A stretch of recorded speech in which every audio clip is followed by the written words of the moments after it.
All right, well, welcome everybody to the March edition of the Historic Zoning Commission of Johnson City. Thank you all for being here. I'd like to call this meeting to order. And we are still operating under the governor's emergency declaration, but I have a hunch that this may be the last of those such meetings. And so hopefully we'll get to see each other in person. That would be nice. This is getting old. Amen. Right? Yeah. All right. So the first item here is the approval of the agenda, which is here on your screens. And if we have, if you guys are ready, we can have someone to motion for approval, unless there's changes that people would like to make. I'll move approval. I'll second it. Wonderful. We have a motion and a second. All those in favor say aye. Aye. Aye. And any against? All right. Next item here is the approval of the minutes from our previous meeting on February 23rd. Those minutes should be in your packet. And if you have any concerns with those minutes, please do bring them up. Otherwise, we can move to approve those as well.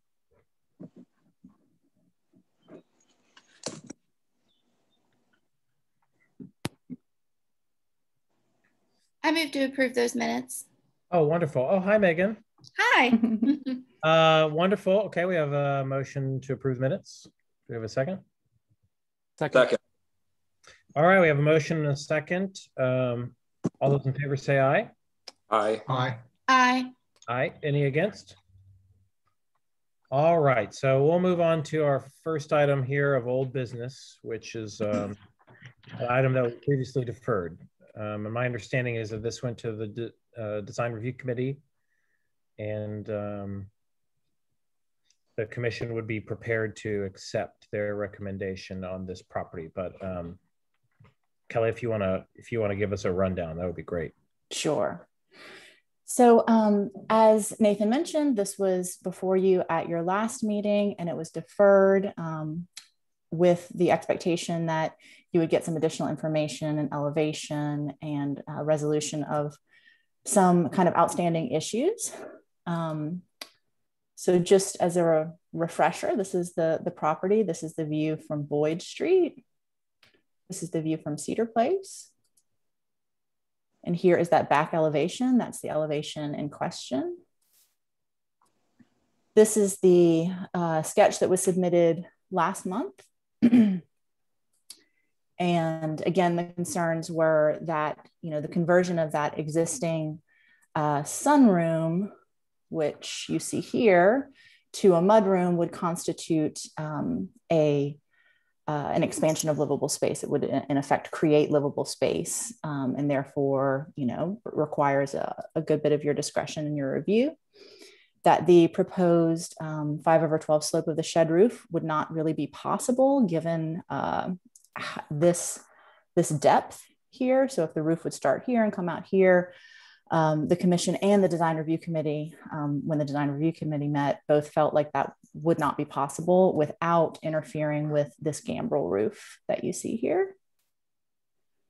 And then lastly, this door, it was noted that this space here, so this is that mudroom, and then this is the proposed screen deck, that this projection here beyond that mudroom was only 2 feet. So there was some questions about how a door could fit there and also comply with building code. So since that time, the applicant has submitted an elevation sketch, and this was reviewed by the DRC, as well as a revised site plan, and also some revisions to the original application. First, again, that elevation sketch.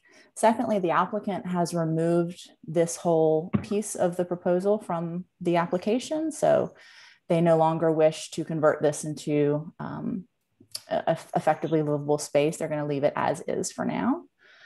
And then thirdly, the dimensions, this has been extended about 2 feet, which gives us about 4 feet here. And so we know a 3-foot door could easily fit in that space. So as I said, the DRC met to discuss the proposal, and the general consensus was there was still a lot of concern about that the slope of that roof and how that could actually work without compromising the integrity of the existing historic roof. And even though the mudroom conversion is off the table, there are conflicting statements in the design guidelines about what is technically the purview of the commission. There's one section that says that your only purview is something that increases habitable floor area. But then there's another section that says anything that increases habitable floor area and or is visible from the street. So in these cases, when there's a conflict, it's best practice to go with the more restrictive standard and to assume that, since the consensus also with the DRC was that, this is visible from the street from several different angles. And since that is the case, that, you all do need to review this application. And so the staff and the DRC both feel like the revised proposal is appropriate, but that the best solution would be to use a flat roof with a membrane similar to this existing flat roof. Let me go back, my computer's a little slow. That's on this sunroom. So that we, it can tie in under the eave of this roof and not penetrate or obstruct the view of that historic slope of the roof at all. We've gone back and forth with the applicant since the DRC meeting. I know that you all met with Mr. James Fogarty at the last meeting. I believe his wife Marie is here today to speak to the application. And I did just, yes, hi, thank you. And we did just converse via email, and Mr. Fogarty, after reviewing the recording from the DRC, and also just in talking about the concerns about the roof, they are amenable to providing a flat roof. So that is your update. That was going to be my question, Kelly, from the DRC meeting, because I saw some back and forth between you and the applicant, who I know unfortunately wasn't able to meet or make that particular meeting, but I didn't know if the flat roof part had been resolved. So that's really good to know going into this. So thank you for that update. Yes, thank you. Kelly, do you know of any drainage problems with rainwater on that flat roof, or how that's going to work? Right. So, it's something that was discussed a lot, and something that Mr. McCusker, our the architect on the commission, feels confident can be done correctly. You do have some issues with drainage with poorly constructed flat roofs, right. But there is a way to do it, and to do it correctly. You can see here there's a downspout that ties in, and there is a slight slope, so it's not completely flat. There's a very slight tilt that would tie into a similar downspout, and then direct all that water down. Yeah, that would direct the water down there then. Correct. Was just to give you some background into Jay's concern, because I don't think that he's here, which would have been really helpful, because he illuminated some concerns about the feasibility of not only the 512 slope with that gabled roof, but he also talked about this is a pre-assembled sunroom, so the membrane and the drainage is not it's pre-manufactured. So that was another part of the consideration, was that may not be the best example of potential drainage on a flat roof. Right. But well, I was just wondering, Megan, with the slope of the roof there, you get heavy downpour and it's flowing down on top of that flat roof. And absolutely. I had the exact same thought. So I was glad that we were able, and Hal was there too. I'm sure Hal can speak to it, but that did come up in the DRC meeting. Okay. Well, I just was curious about that because of the flatness of the roof, obviously. Could be bad. Yes. Right. Yeah. We don't want a pool up there. Right. Right. Yeah, I think a flat roof can be a problem on that. But you did say that the owner is now amenable to a flat roof. Okay.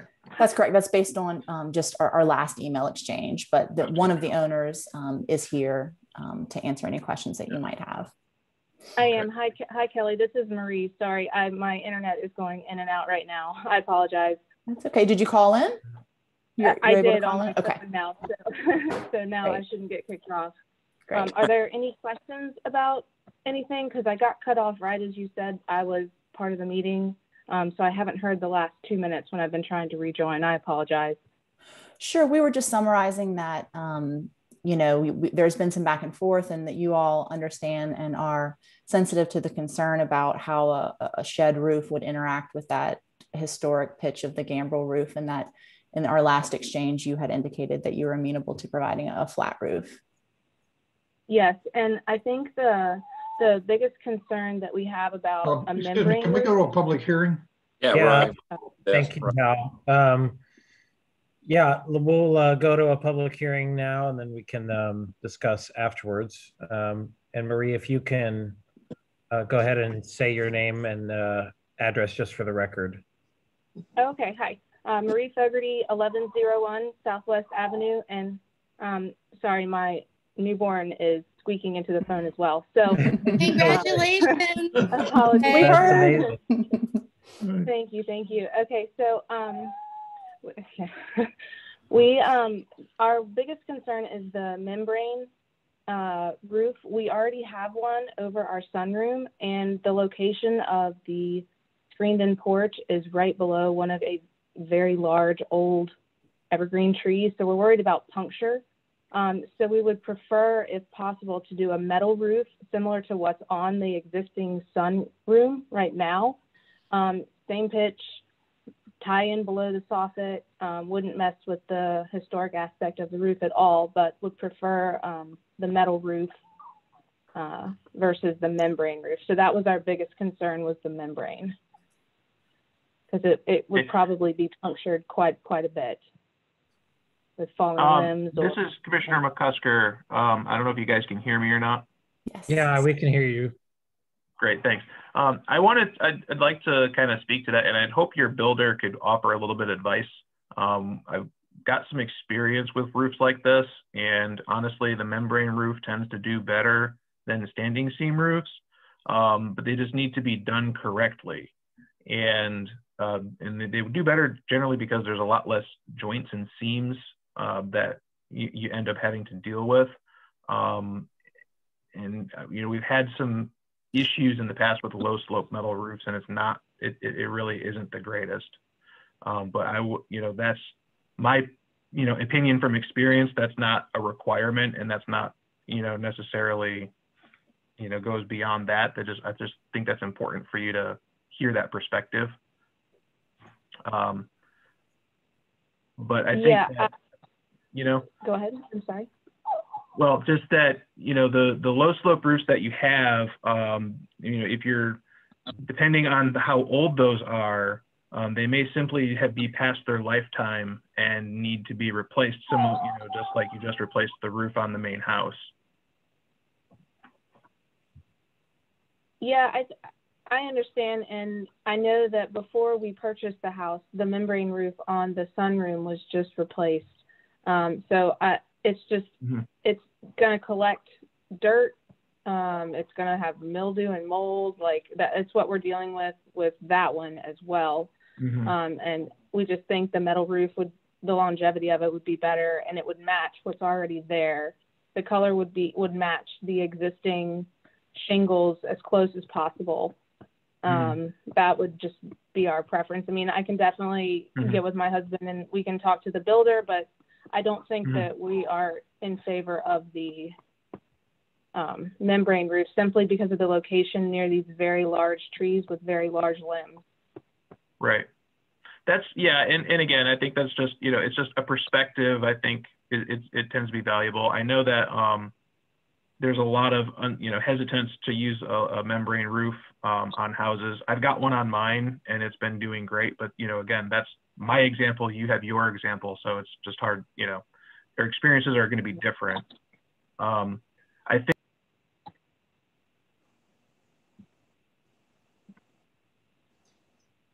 We lost Jay? Yeah, I think we lost you, Jay.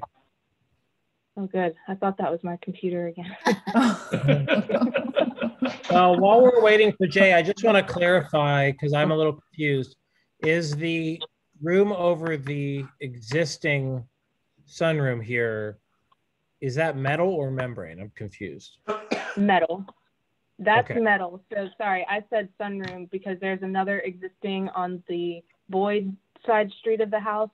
I consider that a sunroom with the deck on top. Right. So my apologies for the using the same name, but this one, the existing structure that we're looking at right here on the screen already has a metal roof on top. Okay. Okay.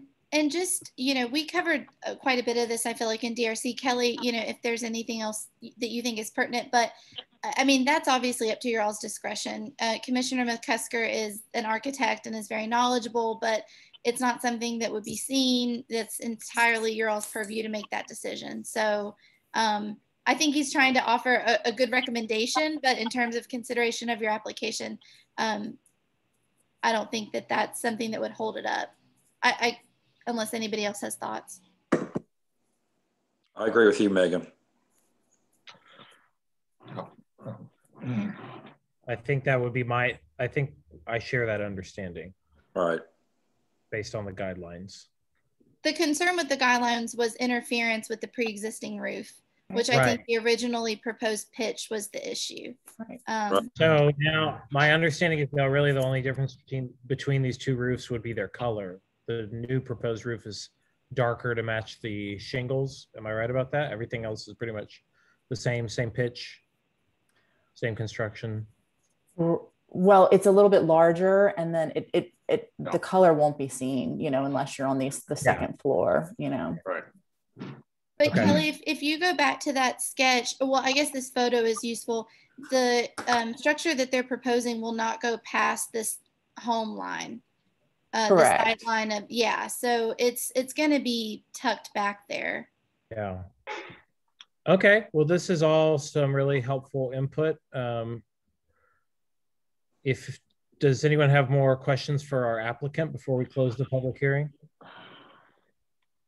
How's your baby? How are you? He's doing well. We're all doing very, very well. Thank you. Yeah, we are hanging in there. Congrats. Okay. Yeah. Thank you. Yeah, I don't know. I'm a little bit like Jay. I can see some issues with metal on a flat roof. When I bought my house, the carport actually had a flat roof on it that was metal. It was an old large sheet interlocked, and I finally ripped it off and extended the porch roof out at the same pitch to add it on to it. So it all looks at the same now, but it was a pain because it leaked like a sieve. I could never keep it sealed. And I understand the concerns about having branches over top of the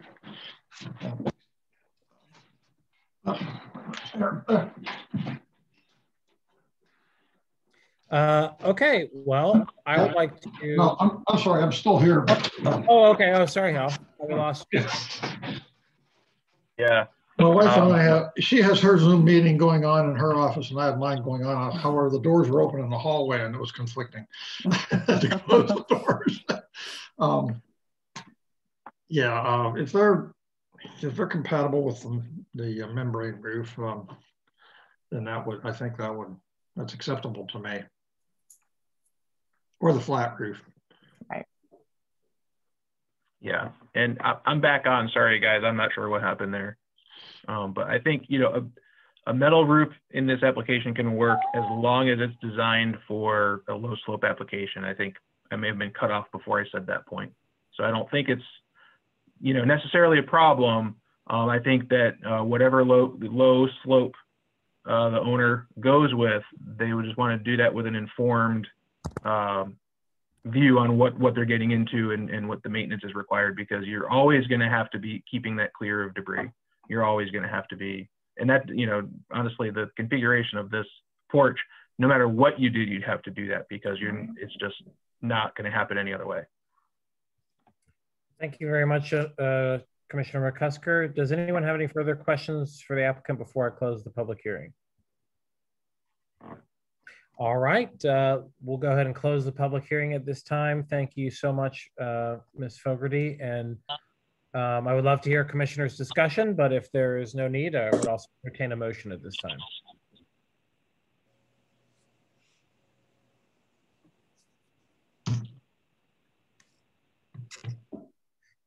Does anyone have any concerns about this? Yeah, I think we've gone back and forth on this quite a bit, and I know they're anxious to get moving on it. So I'm going to move that we allow this, permit it with the flat roof, with the final decision as to the exact material, membrane or metal, be left to the owner. Dr. Whitfield, I second. Sounds like we have a motion and a second. Ms. Lawrence, can you call the roll, please? Commissioner Forsyth? Yes. Commissioner McCusker? Yes. Commissioner Toole? Yes. Commissioner Whitfield? Yes. Commissioner Reeves? Yes. Vice Chairman Hunter? Yes. And Chairman Brand? Yes. Motion approved. Wonderful. Thank you so much. Thank you, Ms. Fogarty, for being here and answering our questions. Congratulations. Thank you. All right. Yes, you're welcome. All right. What's next, Ms. Duggan? The next item on the agenda is for a property at 104 East Main Street. You all may remember that there was a staff approved certificate of appropriateness for this property to replace these awnings. The applicants had originally just proposed to, put new wrap on the awnings and new lettering, but after some consultation with staff, agreed to remove them and put 3 awnings that are equally spaced and that correspond to each building. Once they did that and kind of invested in that, they thought about some other improvements they might like to make to the building, and are now proposing to paint this middle building, middle. I'm getting metal and middle confused. Come on, Kelly. It's a gunmetal color. It's throwing me off. To paint this middle structure, a tan color, kind of similar to this color as opposed to this metally color. And also that would correspond more with the new awnings that they are prepared to hang. And this is the color that they have proposed. As you all know, any new color, so just touching up existing color is staff approval, but any new color in the downtown district requires your review. So that's why this is before you. I thought it's Palomino pony, not Palomino. This is copy and pasted from Sherwin-Williams' website, so I'm pretty sure it's correct. Although I'm not doing well with words tonight. I find it interesting because I'm looking at your screen share, and then I'm looking at the actual document that we got directly from the city, right? And they aren't the same color. Right. I mean, that's definitely yours is showing more of a gray, and the original is kind of a tan. So, are you looking at the swatch, Hal? Yeah, I'm looking at the swatch on page 13 of your staff report. Hal. Well, I don't know. It's page 3 of 4. It's right. Yeah, it's page 13 of 34. Right. Well, iCompass breaks each C of A down, so it doesn't give you a whole 13 of whatever. Oh, okay. Okay. All I've got is page 3 of 4, and it's just strictly the material. Now, did you say it was gray? It is on her screen share. Oh, I think it's not on mine. Yeah, it's looking like a supple horsehide to me. A Palomino. Do you more work of a for pony, Williams? Nathan. Yeah. No, maybe I should. What does it pay? It looks beige on both of mine. Screens do khaki sort of khaki camel. beige. Yeah. Yeah, okay, well, that's what I was just wondering. I thought, boy, that's a difference. Because it really is coming in much different on mine. It's basically just a gray on screen share. It could be if you're looking at a paper, it could just be the printer. Well, I'm not looking at the paper. I'm looking at the document as it's posted on the city website. Huh. Right. That does show more of a beige color, which I think is fine. Right. Yeah. Wonderful. Yeah. Okay. So is the proposal to paint the entire facade the same color just as it is now? There's not going to be any accent or nothing with inset panels, nothing with other features like that planter box, nothing like that. It's all the same color. Correct. Simply changing the color. Okay. Correct. Oh, I'm sorry. I guess I misunderstood. I thought that you were talking about the recessed part with the windows being an accent in this color. The conversation is the whole facade okay. Correct. Yeah. So the same treatment that you see, just in a different. You still color. have the distinct three buildings there. Yes. Right. Absolutely. The brick will not be painted. The exposed brick will not be painted. And the awnings will be replaced, correct? Correct. And they're going to have three awnings, not that one big long one there. Right. Yeah. That's going to. Can you remind us what color fabric the new awnings would be? They are in a neutral warm palette. I'm not sure the exact. Palomino pony? Not Palomino pony and not gunmetal. It's Palomino, not Palomino. Oh, right. Well, it's an accent, Wes, so it's slightly different. Okay. Let me see. Are we in, is the applicant here, Kelly, or are we already in? Yes, so the applicant wrote today and said that they had conflicts with attending today. So, I let them know that it didn't seem like a very controversial application, that we do usually ask for applicants to be here, but that this was a pretty straightforward application. Right. Mm-hmm. Well, is it necessary for us to know the awning color before we can entertain a motion? I have the awning color here. Okay. If you all would like to see that, let me stop the share and share.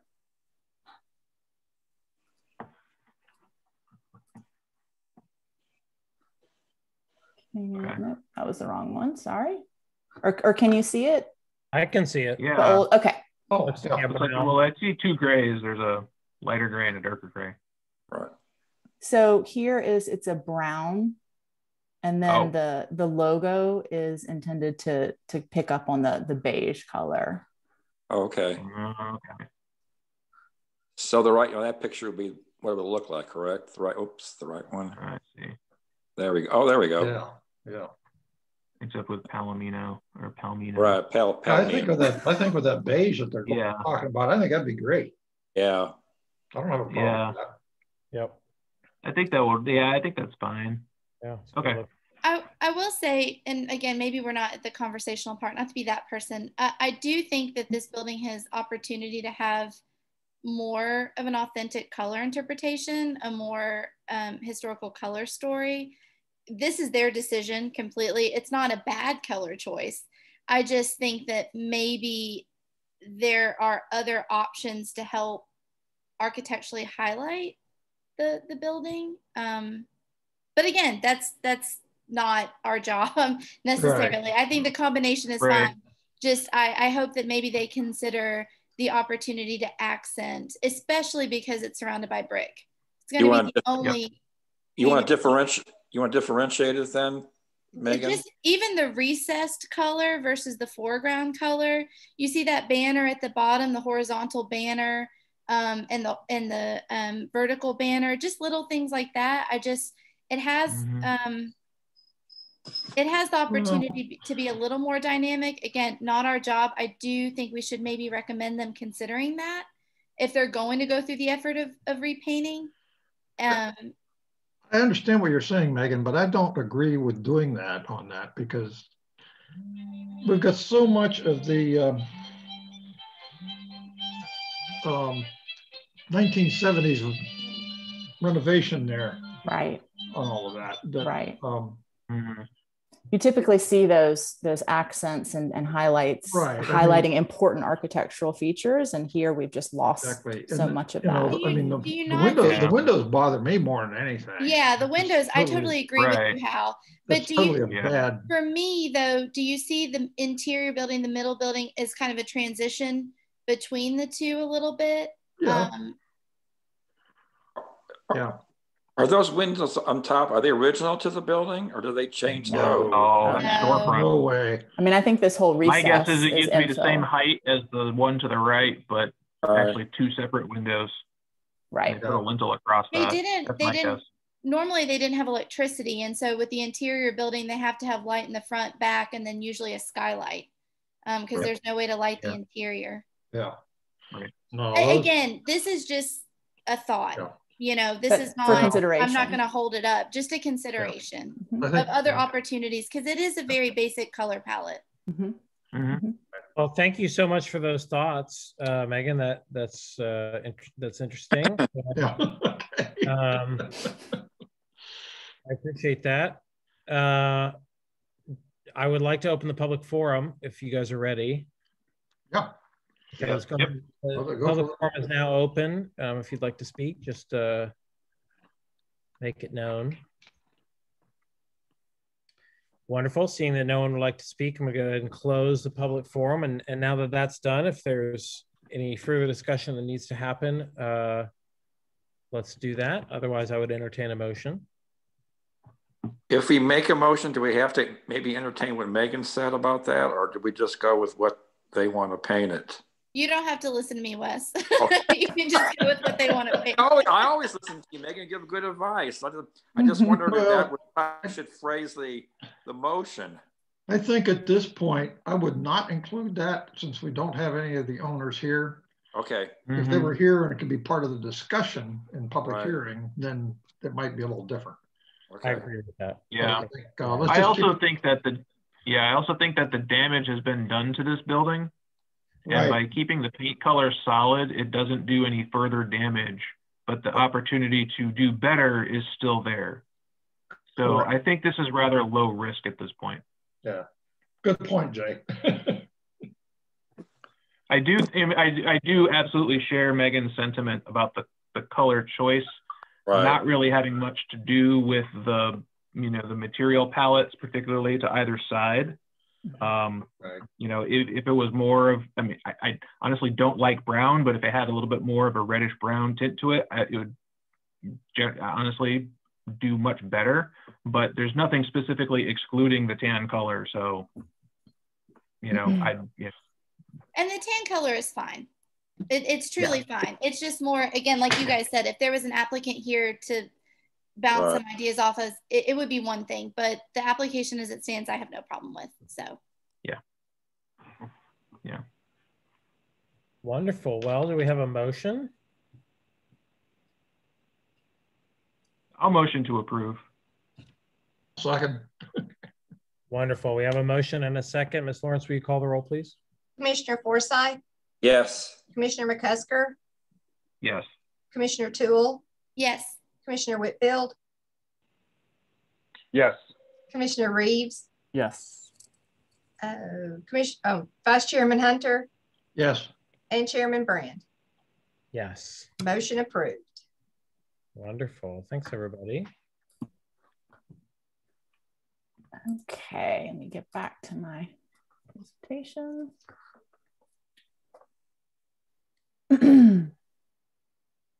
Okay. Are we ready for the next item? We are. Thank you. Okay. The next item on the agenda is for a property at 1201 Southwest Avenue.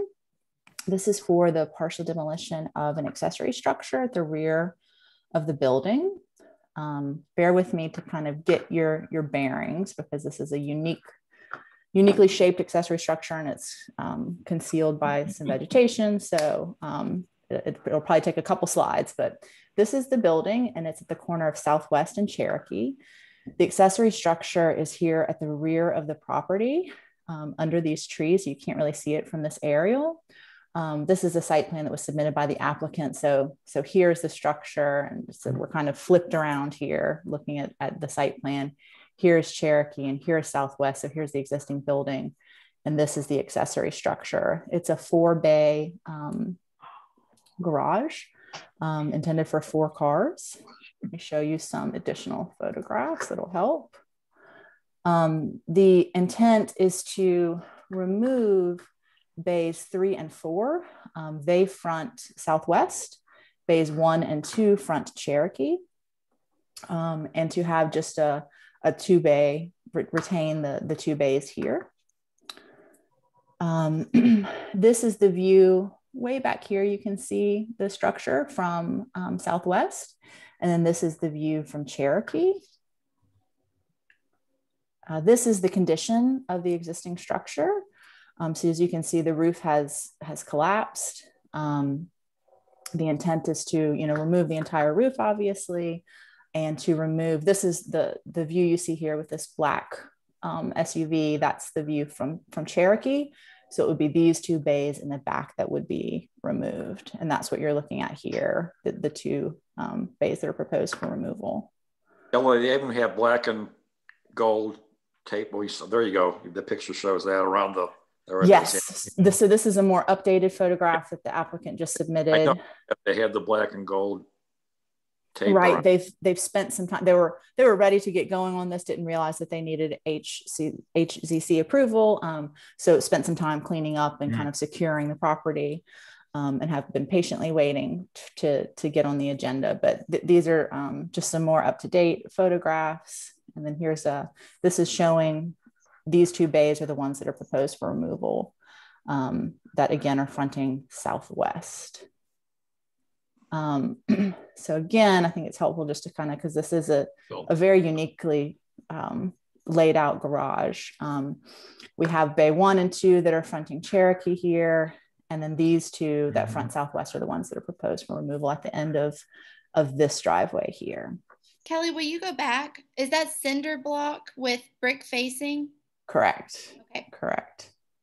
Thank you. And the applicant is here and can definitely speak to some materials and things once we get to the public hearing portion. Okay, but yes, there's a combination of CMU and brick. So what the guidelines say about this, there are these 4 demolition criteria that you all as a commission have to find that the application meets at least one of these to approve a demolition. This building was built in 1958. The garage was also built at the same time. So we feel that it's a good candidate for this number 2. The building and object or structure does not really contribute to the historic or architectural character or importance of the district, and its removal and the proposed new construction would result in a more desirable positive outcome.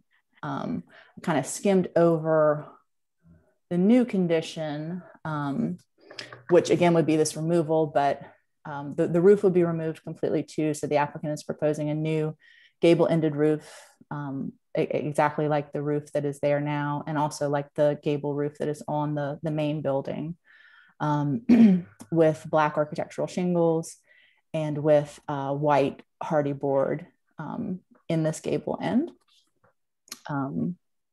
similar to what is there now. Yeah, I think that's it. So let me know if you have any questions, and the applicants are here to answer any of those questions as well.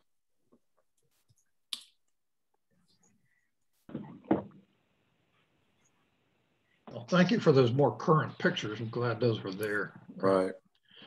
Yeah. Because the one that we've got doesn't really show the status of that. It looks worse in person than it does in. Oh yeah, yeah. And this looked worse for a long time, but I guess I'm sort of sharing information here that comes to me from other sources. But most of, I think my wife is on BDSR, and they have already weighed in on this, which is probably why the owner has started cleaning up on it. How long has it been in that condition, Hal? Do you know? Years. Literally. Yeah. Okay. I mean, it looks like there's 4 inches of moss on there. Yeah. Oh yeah. Yeah. It has been that way for a long, long time. Well, it says the accessory structure is from 58. What year is the original structure, the main structure? The same, It is, 1958. okay, so they were built concurrently, okay. So that's probably original moss then.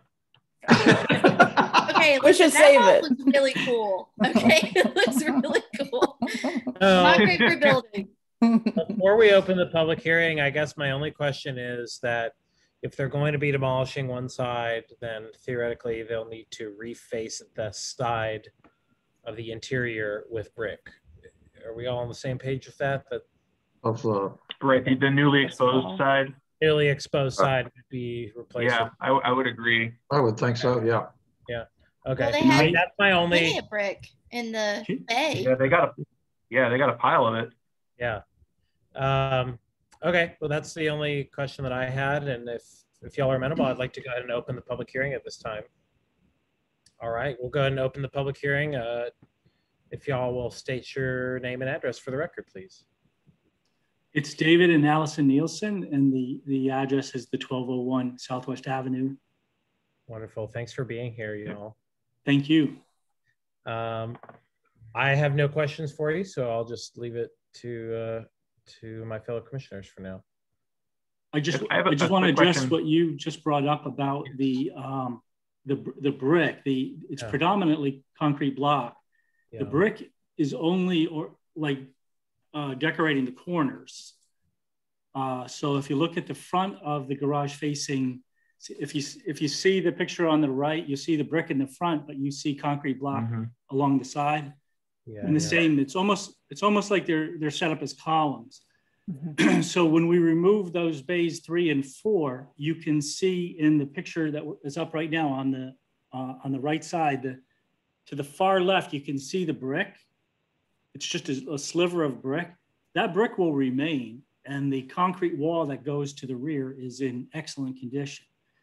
So what's happened is the concrete blocks that make up the middle wall and then the end wall, they've cracked and shifted, probably beyond making them to be repaired. So that's why we want to take those bays down. But I think that we can clean up that end wall, the new end wall, and leave it as concrete block and keep the brick on the front. It's going to be consistent with the way the rest of the building is presented. Okay. So what you're saying there, if you look at the building from Cherokee Street, we see the brick on the front by the garage doors. But you're saying, is that side wall next to the house, that's also concrete block, it's not brick? That's correct. If you can see over the trailer right there, you can just that little bit, yep. Okay. That's concrete block exposed. It's not all brick on the outside. Right. Right. But right. I would like to add though that and maybe this is more of a commissioner discussion, but you know, that was 60 something years ago or 70 something years ago. And now, you know, we're doing new work, and essentially we have a shell that is being asked to have work done on it. So I think that at least deserves consideration of updating the materials, particularly since that concrete block does not appear on the apartment house in any way. So it is incongruous to, you know, the main structure. And although the structure is not necessarily historic, at least having some sort of continuity between them would make sense in this application. That, you know, just because it's been there doesn't mean we need to, you know, or should allow that to remain that way. Well, and just to kind of add to this, Jay, I guess anything technically over 50 years is worthy of the historic status, right? Usually in terms of architecture and objects. So we are talking technically about a historic structure. My only clue, because I see where, you know, in the accessory structure, it's predominantly the cinder block, but you can tell that they meant to fake you into thinking it was brick with the presentation of those columns in very strategic ways. And like you said, the main structure doesn't have the presence of cinder blocks in a visible manner. So this may be something in our commissioner discussion we want to talk about. Yeah. Because it is, it is strategic. Wonderful. Correct. Thank you all for your thoughts. quick a question though. How long have you guys owned the property? Just since February 12th. Congratulations. Okay. Welcome. Yeah, congratulations on your purchase then. Yeah.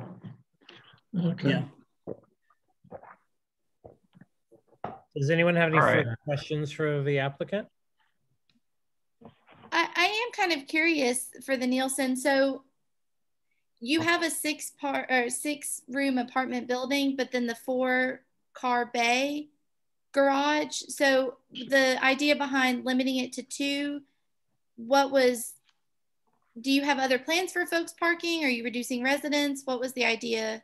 There's 2 driveways. So one driveway and there's a few tenants that park along the street.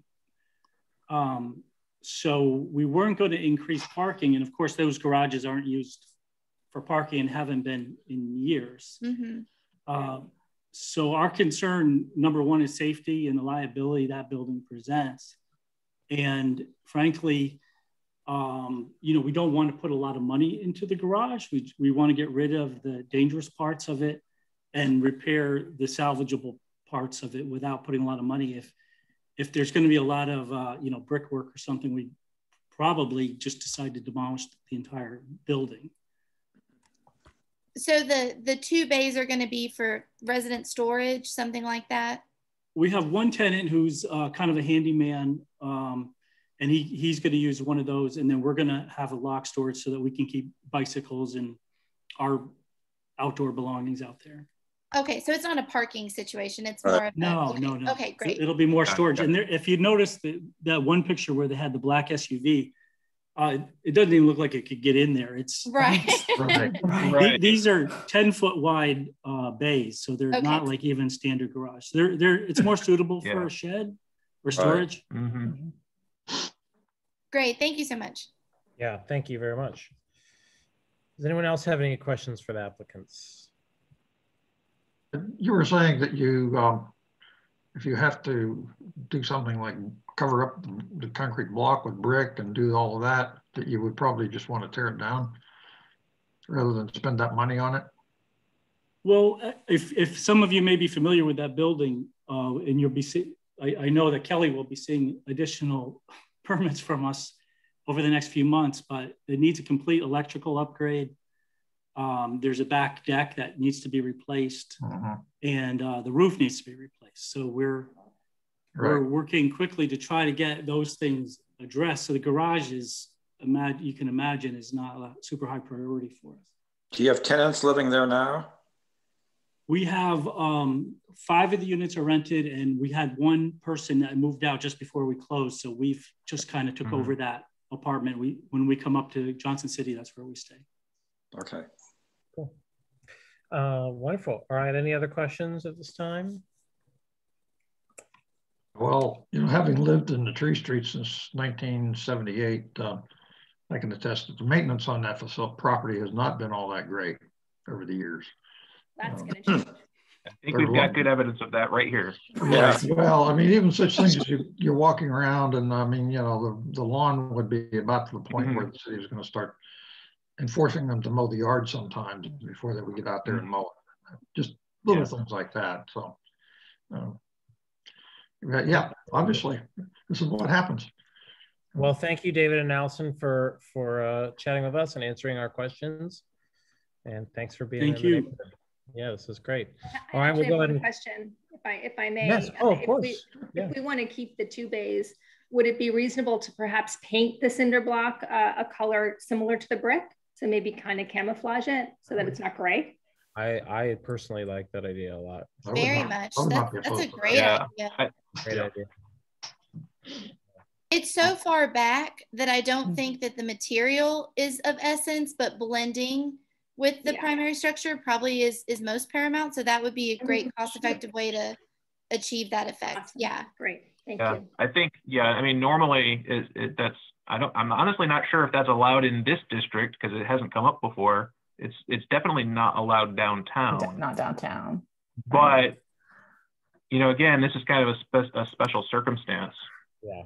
That if that were painted, it may not matter as much. Right. And, as Megan and Jay both said, it is technically more than 50 years old, so technically considered historic by the National Secretary of Interior standards, but it's not in the Tree Streets district period of significance. So I think that's what makes this a different thing. It's not a four square, it's not a bungalow, it's not a Queen Anne, it's not one of those emblematic structures that the guidelines are really seeking to preserve. Agreed, Kelly. I would almost say too that visibility is an issue with it, honestly, right. being so far set back. Right. So I think if you take off those two that you're talking about tearing down, you're not even going to be able to see the concrete block walls from the street. Yeah. Ideally, we'd like to keep those two bays, but I think if we can paint it so that it blends in with the brick, that might be a reasonable solution. Yeah, that's great. I do have one more question for you guys.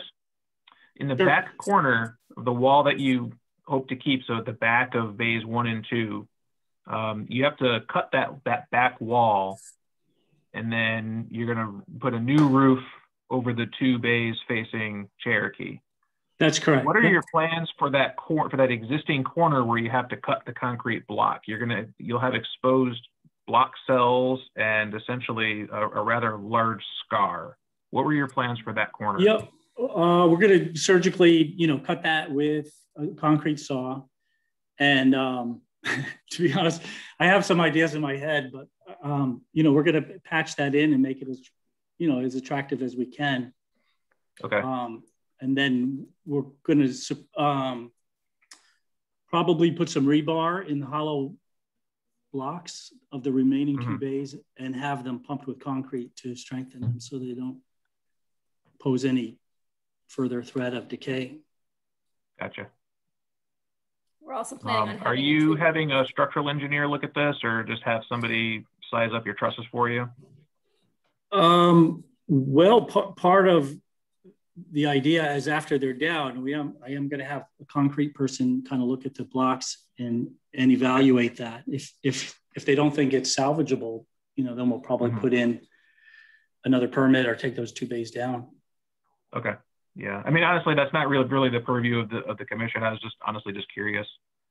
Yeah. We want to, our number one concern is safety and, stability of the building. Allison, what were you going to say? There is a tree that we think it's a dead tree. By the looks of it, it's dead. And we think that's been the contributor to the moss. Yeah. So we're looking at having that tree removed so it won't continue to be a problem. Got it. Cool. And then you guys will plant moss on the roof. Right. We want to keep that moss. That's good. Green roof. Yeah. Yeah. All right, well, thanks very much for being here. I'll go ahead and close the public hearing at this time, and had a lot of discussion. I'd love to entertain a motion at this time. I'll make a motion to approve. Second. We have a motion and a second. Ms. Lawrence, will you call the roll, please? Sure. Who was the second? I'm sorry. Whitfield. I seconded, and somebody else as well. Okay, thank you. All right. Commissioner Forsyth? Yes. Commissioner McCusker? Yes. Commissioner Toole? Yes. Commissioner Whitfield? Yes. Commissioner Reeves? Yes. Commissioner Hunter? Yes. And Chairman Brand. Yes. Ooh. All right. Motion approved. Thanks, everybody. Thank you, Nielsen's. And again, welcome. Yes. Thank you. Thank you so much. We're excited. Excited. Thank you, everybody. Appreciate it. We're loving Johnson City. Oh, good. Great. Good. Glad to see some work being done on that. I'll bet. I think a lot of the neighbors are pretty happy to see some work being done. We're going to bring it back to life. Or make it better than it ever was. Great. Thanks, guys. All right. Take care. Thank you all. You too. All right, Kelly, 811 West Locust is next. Okay. 811 West Locust is the next item on the agenda. This is a somewhat dated picture of the house. I'll show you some updated photos in a moment, but this is what the structure looked like before any modifications were made. This was a lot of the modifications that are part of the proposal have begun. The applicant was not aware And the applicant's contractor was not aware that the building was in a historic district. So once they were made aware of that, they stopped all the work and got on the agenda. So this is what we were starting with. This is also a structure from the 1950s. This one was built in 1954. So again, not in that period of significance. But as we were discussing this, this also appeared at the design review committee meeting. Although it is not, you know, a typical Victorian or Foursquare or something like that, there are a good amount of these kind of rectangular mid-century structures throughout the tree streets, and they really do contribute to the character. In some ways more so than the previous building that we looked at, because they have become kind of emblematic of the neighborhood. So this is the sketch that was provided by the applicant. I think that the photos of the existing conditions will be more telling for you. So I'll go ahead and move on to that. So as you can see, this little overhang, this little gable projection here was removed. And we're in the process of installing a new front porch to span the whole width of this little recessed area from the edge of the building here to the edge of this gable projection here. So this is how far they got. This was a photo submitted by the applicant of the structure next door to show what they were hoping to accomplish with the porch, a similar shed roof and you know, kind of simple porch construction that they were looking to achieve. This is a photo of the side. So you can see how that shed ties in, that shed roof here ties in with the existing roof. And I believe that the depth here is 8 feet. And then this was just submitted by the applicant today, actually, because in the DRC meeting, a couple of members were wondering, do we have a photo of the side of the house? So the applicant wanted to make sure that you all had that. So the proposal, as I said, is for the removal of the existing front door overhang and stairs, installation of the new front porch, as you can see, that has begun. The depth will be 8 feet, and it will span that entire plane here. And the porch foundation, this is after some consultation with the DRC, is proposed to be constructed of a lattice material or horizontal strips of some sort of weather resistant ground contact wood. There's a lot of discussion at the DRC about what an appropriate material would be for this porch foundation, considering that this is not, you know, typical bungalow where you would have a masonry foundation or something like that. You know, there was a lot of discussion about what would be appropriate for a kind of mid-century treatment of a porch. And as you all know, we don't really have guidelines for porches from this era. And then wood steps that are intended to be kind of wider at the top and narrow at the bottom to meet this walkway within the center here, and obviously lining up with the walkway. So rather than being, you know, up at the door here, they'll be on the outside of the porch. There was also a lot of talk about the columns. The applicant had originally intended to just leave these simple 6x6 wood columns, but after some conversation with the DRC, they've decided to wrap it in a more stained finish wood, with a final dimension being closer to like 10 by 10 or 12 by 12. And then finally, the installation of a standing seam metal roof in this antique bronze color. This was also something that we discussed at DRC. And while, you know, metal roofs are not typical of structures from this era, you know, the building is undergoing a significant renovation and significant modernization. You know, the porch is not trying to look like a 1920s porch or trying to kind of fool you into thinking that it's a bungalow. You know, it's a modern kind of contemporary yet simple look. And, you know, it was decided there was consensus at DRC that a kind of modern standing seam roof would be appropriate to kind of be an honest expression of all the work that has happened at this property. This is what we have on porches. Again, there's a lot of very specific details, but they are geared towards much earlier homes and much earlier porches that we would that we would see. So, you know, Commissioner Hunter pointed out that this came up, a similar era house and porch came up several months back. And the commission was kind of in a similar situation where, yes, we have these guidelines, but they don't make sense for the era of this house. So, you know, seeing it as there are no clear standards for porch additions for this era, the staff and I think the DRC both agree that this kind of simplistic design and proportions will not detract from the historic character of the district and of the house, and also will be an honest expression of the era in which these renovations were performed.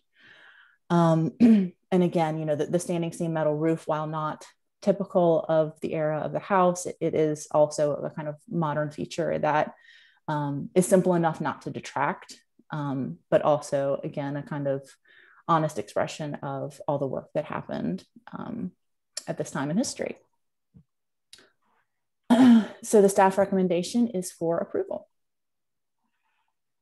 Wonderful, thank you, Kelly. And I understand that the applicant is here to answer any questions. I'd like to go ahead and open the public hearing at this time. And if y'all will go ahead and just say your names and your address, please.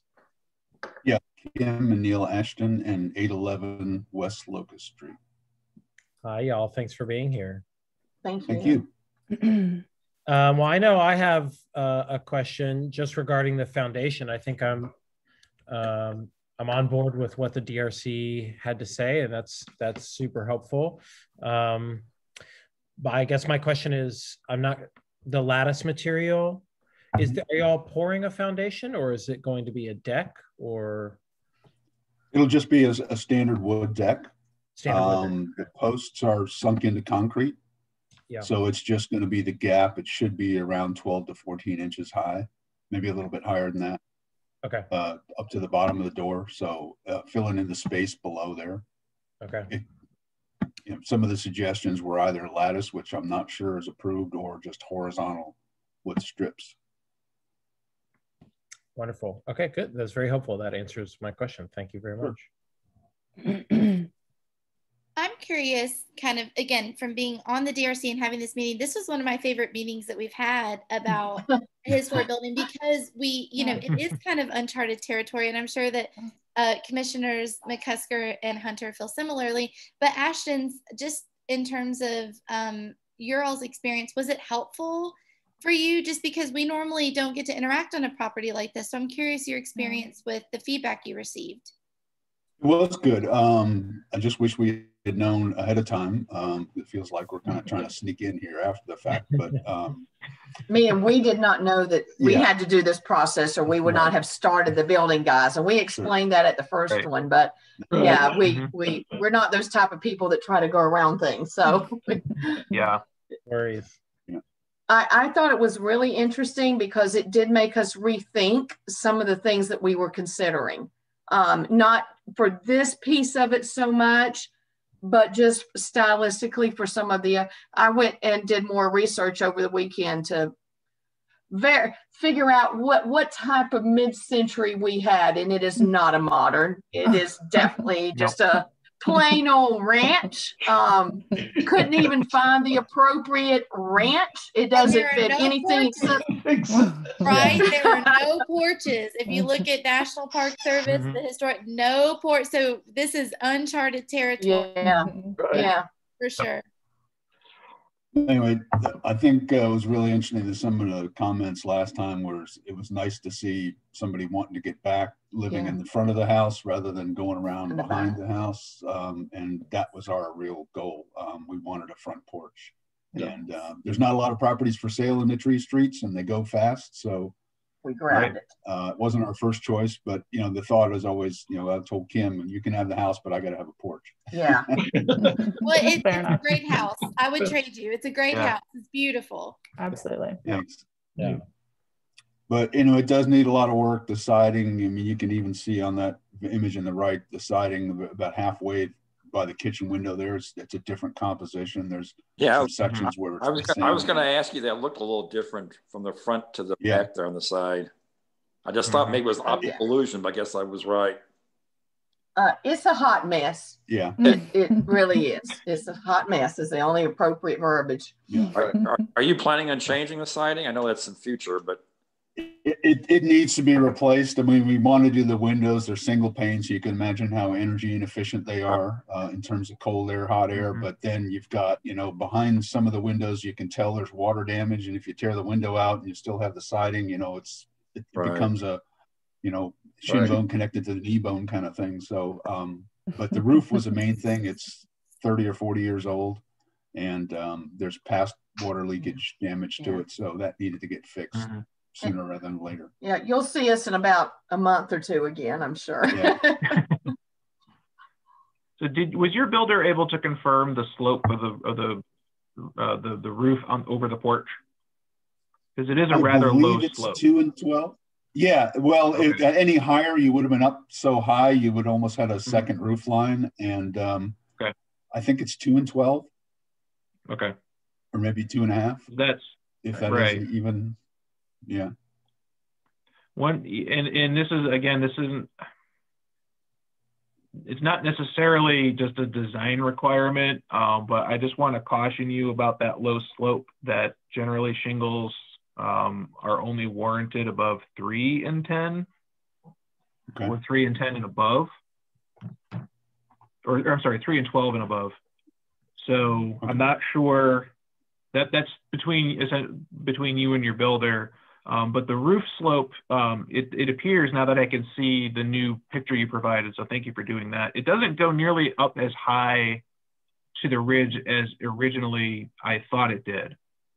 Right. Which is interesting. This one makes you think it goes higher. Yeah. Yeah, it's mostly because the tarp kind of, you know, hides the, you know, where the actual joint is. I don't think it's necessarily a problem. I think I would want to caution you to make sure that your roofer patches that in correctly, so that way they, you know, there are products available for valleys like that get the water away. They're not generally used in standard residential construction like this. But, you know, if you used like an ice dam membrane, it's basically a big 3-foot wide piece of flashing, will go right over that. And it'll take care of a lot of problems. So, but I think as a contribution to the street and, you know, to the nature of the house, I think, you know, what you're doing is I still think what you're doing is generally appropriate. Thank you. Thank you. The proposal is to have the standing seam on the new shed roof as well, correct? You don't want shingles there. Okay. Oh, right. That's right. I'm sorry. Yeah. So if you're doing standing seam on the whole thing, then yes. Again, just make sure, if you were on when we were talking to the first application, make sure that standing seam roof is actually intended for lower slopes. You can go pretty low with it, but you want to make sure that it's the right product in the right application. And you probably still want to be looking at that additional flashing. Okay. And make sure your installer does it correctly. Yeah. It's the same contractor that's doing the roof and the construction of the porch and shed. Yeah. Okay. Yeah. Wonderful. Along with that a little bit, so look at this again. The porch extends out beyond that extension of the gable, correct? Yes. You're talking about on the far side? On the far side, right? Yeah, right in there, Kelly. Yeah. Is that roof, when it comes down there at the porch, is it above the porch? Should be the same. And the porch, if I remember right, looking at your guidelines, the minimum is 8 feet wide. If I remember right. And the thing is that room only comes out about 3.5 feet. It would be such a narrow porch, it'd be no point in it. Oh yeah, no, that's not a problem. I'm just thinking about the roofing issues that Jay's been mentioning there. That if that roof comes down and it's higher than the porch roof, then you gotta. Yeah, you have a water problem. You're gonna have a real problem there. Yeah. Good point. Yeah, so that needs to make sure that needs to be addressed. So you may have to extend that porch roof over just a little bit. Yeah. To make sure you get that caught. Mm-hmm.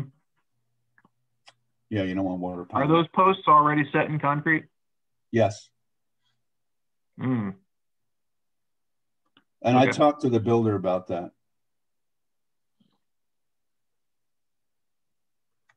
So we're going to wrap them with something. Right. Okay. I was more just like sometimes, you know, I could see the temporary 2x. So I assumed that the 6x6s were already set just by the way the sequencing works, but yeah. Okay. Yeah, I would have rather had the concrete above ground by a few inches at least, but yeah, too late. Yeah, I would too. That's in fact I did on mine. So, yeah, I mean, in terms of what you're doing from, you know, the historic district, I don't really see any issues. Honestly, I see, you know, just questions from constructability, how your contractor intends to handle some of the details, and, you know, honestly, more just looking out for you guys in your home, that sure. That the execution is going to live up to the expectation you have. And but, you know, we've talked through the discussion, and I believe that you're still on the right track design wise. So, and something I need to bring up too, I don't know if the builder, when they submitted the documents separately to you, but that if you're looking at the left-hand picture, that white section above the window, that has got some rot in it. And when they do the roof, they were going to replace that, and they were going to go back with cedar shingles. Okay. Right here? Yes. And it would also be, if you go to that picture. Side elevation. Yeah, Neil sent you today, you can see that big white section. Yeah, the batten. Yeah. And it's on, of course, on the other side too. So is that going to be a separate CFA? That's what we don't know. That's why we're asking. It was not applied for with this CFA. Okay. If and you all, I think we could put in the motion. I think the DRC should chat with them, or somebody should chat with them in advance about the appropriateness of that aesthetic for this building. Because the horizontal, I don't know. I mean, Jay, you're an architect, but I would think that you would want to consider some different options for that versus shingles. Could we go, because we're, especially after we talked the last time, we had already put in the cedar shake, but we hadn't talked to you guys. And again, you know, we were kind of caught unawares by everything. What if, but the way they were telling us, it would be easier for them to do this piece while they do the roof. What if we just took siding up there at that point and did the horizontal siding there? Just extend the horizontal lines up to the gable? Yes. I think that would be fine. Are you talking about the gable end on the front or on the sides? All of it. Or anything that's white. Both. All of them. Okay. And then this side as well, right? Yes. Oh, all of them. Okay. I mean, we had originally done the cedar because I was thinking more of it's a box. I was thinking more of a cottage thing. Yeah. And you can go real cottagey with this and it not look tacky. That was one way to go. And that's what we'd originally planned, but we can go a different way if, we're open. Well, that's good to know, because I feel like this may have come up in the DRC about the Boulder mid-century versus the Tennessee mid-century. Kelly, remember this? Yes. Yeah. We did talk about that. And then when I started looking at things, that roof line is so different. That's what made me think, well, maybe we stick with the other. But I mean, we're open to any, we just want a porch and a house that isn't lime green with a purple door. Totally with you. Yeah. Totally with you. I see with a greenhouse and a purple door. So yeah. I totally understand. I think the question is whether or not the horizontal siding is better than this accent that the triangular shape provides in both the front and the back. So is it better to still have that accent in cedar shingles, or is it better to have the horizontal siding go all the way up on all sides? It does on the neighbor's house. Yeah, and I honestly prefer the cedar shake, but again, I'm open to whatever you guys think. Well, I think the question here is whether we can, whether we should consider this decision at this right. I would at all. I would be in favor of leaving that alone at this point. Let's approve the porch. Yeah. Yeah. And then bring that back. Yeah. Is the bulge in the top a chimney? Is that what is that what's over the tarp? There is a little bulge. Yes. Yeah. Okay. Yes, it's covering a chimney. Okay. Cool. Okay. Well, then let's. Sounds like DRC will meet again when the siding issue comes up. But I would love to wrap up on the porch. Okay. Yeah. One quick question on the side of the porch, where you're creating that new, it's not really a gable end, but basically the edge of the roof. How is that to be filled in? Is that just going to be trim? That's a good question. I don't know.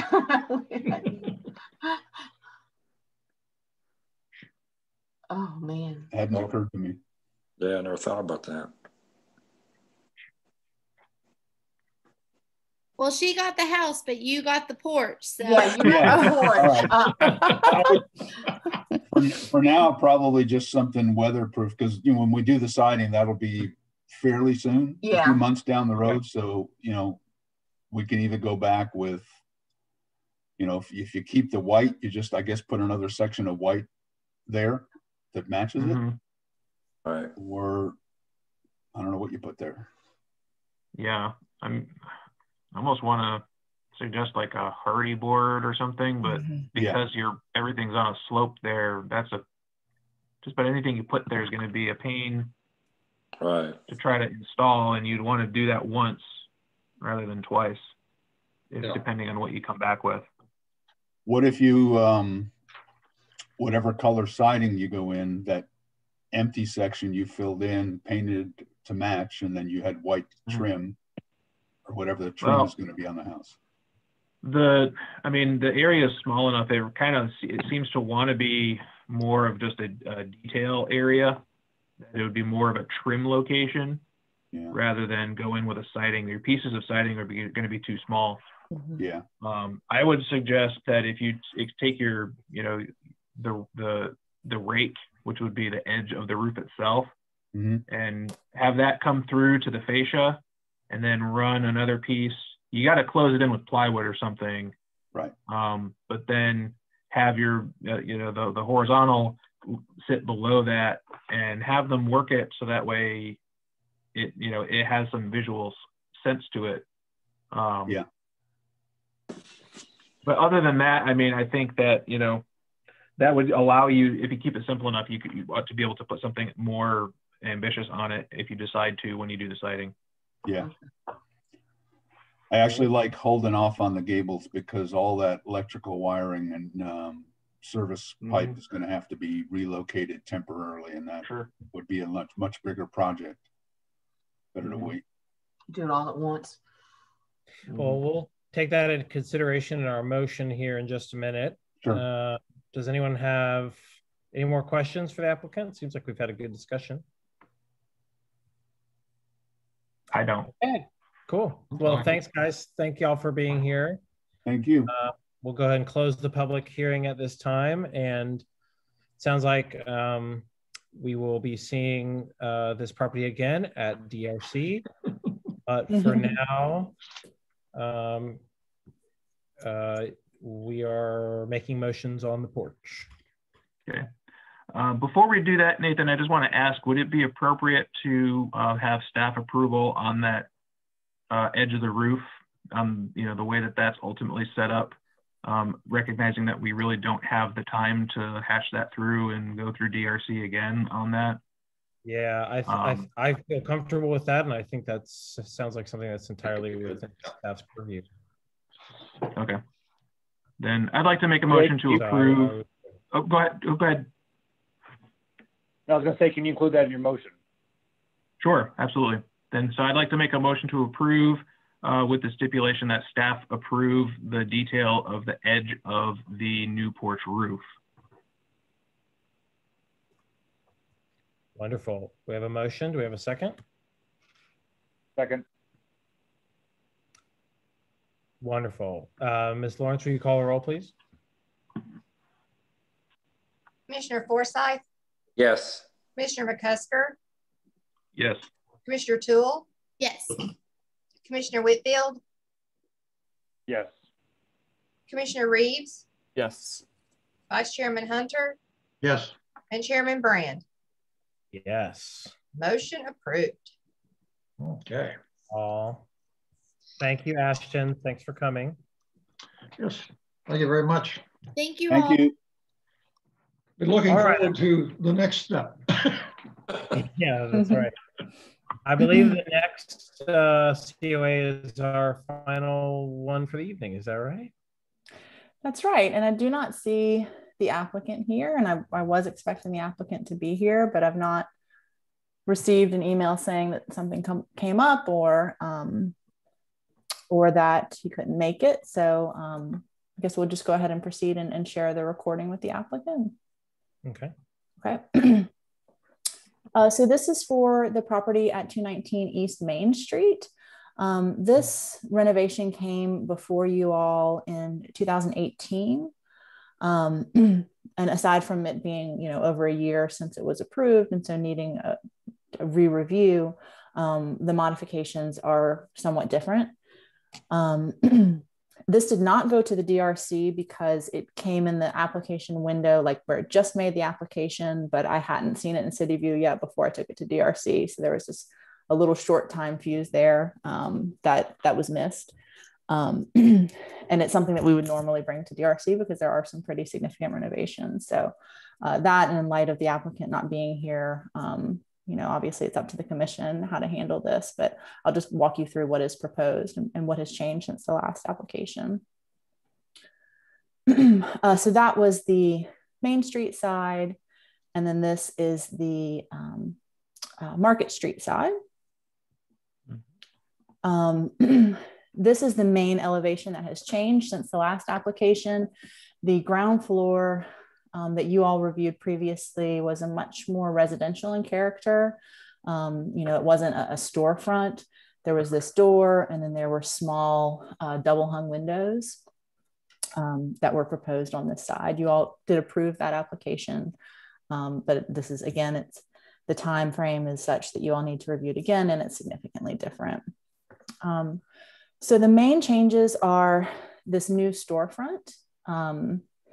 And it's made of aluminum and glass, a new transom over this existing door, the removal of this synthetic stucco infill here in this arch on these second floor doors, and the removal of some infill below, and new stucco put into the arched openings, new brick window surrounds, and just various repair and replacement of damaged brick throughout this elevation. And there are also some new lantern style fixtures on this elevation. And on this side, on the Market Street side, there are very limited renovation, very limited work proposed, mainly of the repair replacement in kind variety. The windows are to be replaced with wood windows in the same light configuration. And again, just miscellaneous repair and replacement work. The only thing that really changed is that these existing windowsills are wood, and they are proposed to be replaced with brick. Your staff report goes into a good amount of detail, how this applies. There's a lot in the downtown design guidelines that talk about storefronts. This is similar to, this elevation, I think, is really the one that's before you right now. This work on this side is really a staff approval level. But there's if you'll remember from 2 meetings ago, when Commissioner McCusker brought a couple of projects before with new storefronts, the analysis is similar to those. When we have lost an original storefront, the guidelines do encourage a modern interpretation of a new storefront. That include some of the features that are traditional, but again, that are not trying to replicate and look like a storefront like this one, you know, that are clearly contemporary, yet simple. So, you know, in our analysis, we found that it did comply with those regulations. There are just a couple things that were left unanswered in the application. So just wanted to include that all aluminum is to have a dark finish color. That's a requirement that wasn't specifically spelled out in the application. And that if any elements are to be painted a different color, that does require another review by the HGCC. Okay, wonderful. Thank you, Kelly. Well, given that my understanding is that we had previously over a year ago approved a COA regarding this property, and it was not, those changes were not enacted. Is that correct? Correct. Okay, so given that the applicant is not here to answer our questions, and given that something of this complexity would traditionally go to the DRC, I think that that a motion to defer, given the DRC's recommendation, is in order. I'd love to hear my fellow commissioners' thoughts, but that's where my head's at. I agree with you. Sure, I agree. Yeah, I would think so on this. Yeah. Oh. Motion to defer. Yeah, I was going to say, just even before we Second. jump into that, sorry, Jay. Well, and sorry, Dr. Whitfield, but even for A, I'm confused. So 65% of a level facade of the buildings, is that for both sides of the street or just one side? I think that's each elevation. Yeah. Because it says that it exceeds it on both sides, but even that, I'd love to hear to what degree, because you're talking about the glass, the transparency. yeah, doors, windows, display areas, architectural features, etc. I would like more details. I mean, I support the motions. I'm just some specifics, if they are going to watch the recording, to hear some of our questions and concerns. That's just a specific to point to. That's great. Yeah, I mean, I've got a whole pile of questions, and then, I mean, you know, I can get a sense for what I think it's going to look like. But, you know, for instance, at what plane is this new elevation going to exist? Is it going to sit right where it is now? Or are they going to push it back further? Is it going to sit closer to the brick to make a consistent wall? Right. You know, just without going through the whole list, there's a lot of things like that. I think that we need to talk them through, and so we understand it. It's a great point. Okay. So do you think it would be helpful to have a perspective included in, or a floor plan that shows possible? Yeah, it would be helpful. More drawings are always better. Just in advising the applicant for DRC. Yeah, I mean, I would be surprised. I echo those thoughts. We definitely need to see the depth of the recession and things like that. I would like to see a floor plan of the building, not the ceiling plan. Right. I also would like to know the difference between the two facades. You know, the proposed work for either of those. It sounds like the other one, the Market Street one, doesn't get a lot of work. And if so, some specification about which one we should focus more attention on would be beneficial. Well, the Market Street is pretty much intact. It's in pretty good condition. Yeah. So it was redone by a law firm a number of years ago, and they maintained it pretty well. Yeah. So they don't seem to be making a lot of changes on that. But I did walk by there, and there was a lot of junk and trash in the entrance there. I don't know what that was from. Oh, maybe homeless people home in there. Well, that's part of it, because they've got that blocked up because of sewer work, and you're right, there were homeless people there. Yeah. Well, we came across this with, I think, the JCPenney building, when a building has two facades. Right. And which is the primary and which is the secondary. Right. Some of these buildings have two front faces. They're Janus face. So, I mean, I think it requires some additional consideration. But I know and I think, you know, sorry, Megan, I went right over you. All right. No, just that, you know, when you'd almost have to consider, you know, which street is the more prominent street in this case, which is a secondary street. And in this case, I would say Main Street is definitely that. And Market Street would make that by default the secondary street. I'd love for that to change, that they become equal, but at least at this point, that's at least maybe a guideline to go by. Right. Right. Yeah, well, I think we definitely need a floor plan of the buildings. ground plan that shows us how that front end is going to be set back. I mean, whatever. Yeah. One thing that is I do see one. There was in the docket submitted to us. I did see one, but it shows the entire length of the building, and it's kind of difficult to see at scale what's actually happening at each facade. What is the use of the building going to be? Do you know? I mean, I see storefront, but is it? Well, it looks like. I believe they have it listed as they don't have a specific intended user. Okay. I believe they have it listed as just commercial. Commercial. Okay. Well, they're showing on that plan that it's divided into 2 apartments. That's what I thought when we originally saw this. One that opens on Market, one that opens on Main. Oh, that's right. You know, and then because that's what I wonder. I thought they originally wanted to do. On the first floor, they're showing 2 different businesses, one that off of each. And I think that's probably because that's kind of the way it is right now without a whole lot of major change. Right. Yeah, I'm interested. Yeah, and I'm interested to see what the building department comes back with that second business toward the rear, because I would expect, based on the size of that, I would expect that to have to be ADA compliant, and that set of stairs is certainly not that. So I think the proposed facade may be affected by that consequence. Right. Good point.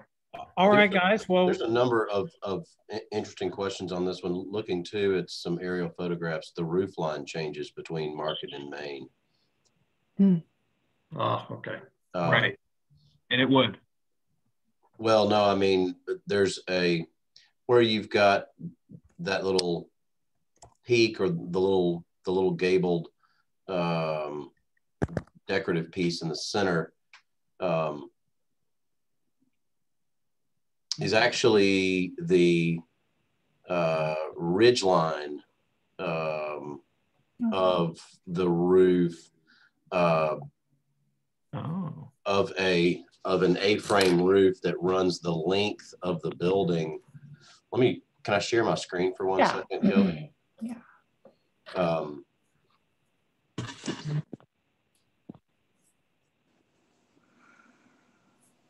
So if you see this right here. Oh, yeah. Okay. The roof line is different on the Market Street side than it is. And it's more of a faux treatment right there. You see that little treatment that they've done on the Main Street side. The other thing that's interesting is whether or not, do they have any plans for any penetrations? You can see that there's the building next door has multiple decks. I'm not suggesting that. I think that'd be a question we ought to ask. Yeah, I think all of this kind of speaks to we need to look at this in more consideration. Yeah, definitely. There is a complete set of electrical, mechanical, and all that I didn't include, but I will definitely include that for DRC.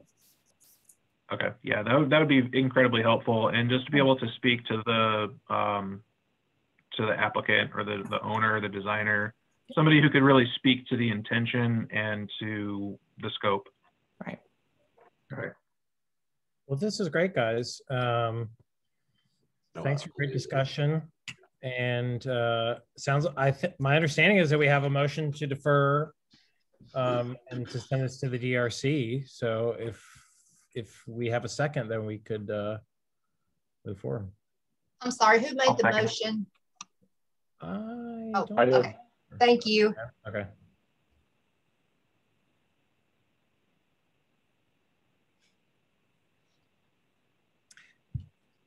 Oh, we have a motion. Do we have a second? Yes. I'll second. All right. Second from Wes. Thank you, guys. Ms. Lawrence, will you call the roll, please? Commissioner Forsyth? Yes. Commissioner McCusker? Yes. Commissioner Toole? Yes. Commissioner Whitfield? Yes. Commissioner Reeves? Yes. Vice Chairman Hunter? Yes. And Chairman Brand? Yes. Motion to defer has been approved. Thank you very much. All right, Ms. Duggan. Oh, Tree Street's design guidelines. Nice. Yeah, so just a few updates for you all. The first being the Tree Streets Design Guidelines in the committee. We finally arrived at a day that I think would work for everybody.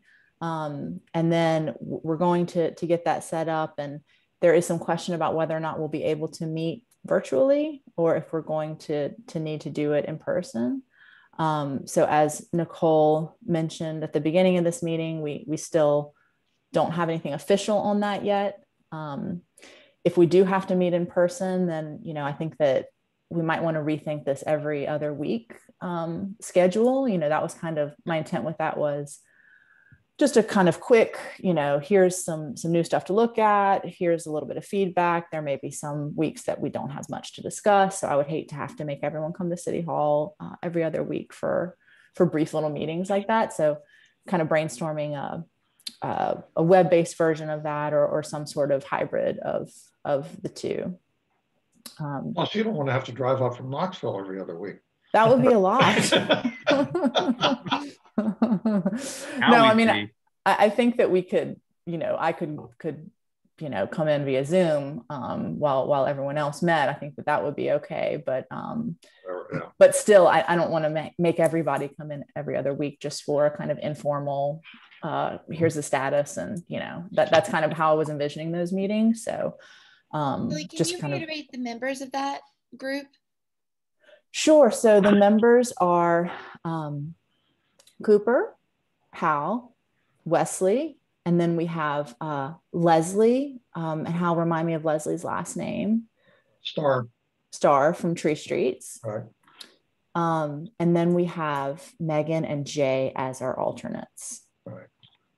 And I've also been trying to recruit Lance Lowry, who's another resident here in the Tree Streets. Oh, great. Yeah, I thought you were going to try to get somebody else on the Tree Streets. Yeah, well, I've been trying to. And Lance actually is another planner, so he's good. Oh, great.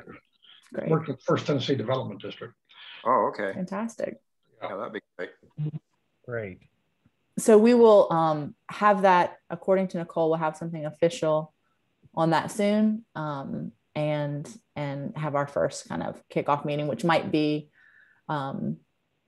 if it can't be virtual, then it might be in person, or it might be, you know, some sort of project management, web-based thing that we can do where, you know, here's the deadline for this portion. Which is similar to how we work the bridge plan. You know, how I worked with that committee, just having set deadlines and having times that things needed to be reviewed by, and we kind of did it all through a web-based application. So we will have more to report from you on that once we have something official. Okay, wonderful. Wonderful. Okay.